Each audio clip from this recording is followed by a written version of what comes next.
Hello guys, meron tayong customer ngayon. Basic lang ang gawain natin ngayon.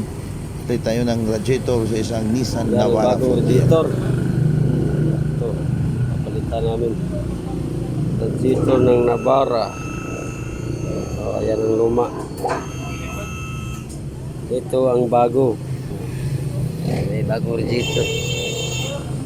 May bagong radiator yan.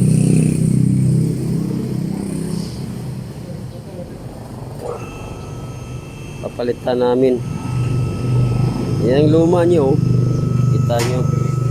Nasira na itong buwan nyo. Dapit sa noon. O, sira na itong sira. Itong unit.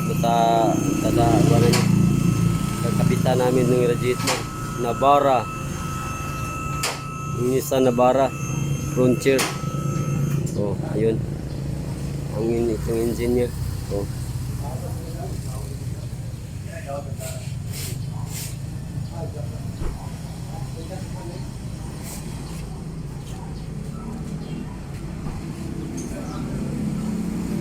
Kitang-kita nyo yung bago at saka Mga yung luma. basic lang itong gawain At saka namin. yung unit na kakabitan natin. Pasensya na kayo sa editor basic. natin kasi hinayaan ko sila dyan, yung mga Lakmar boys, kung sinong gumagawa. Gawain namin ito. Sila ang Engine mag-i-edit. nya.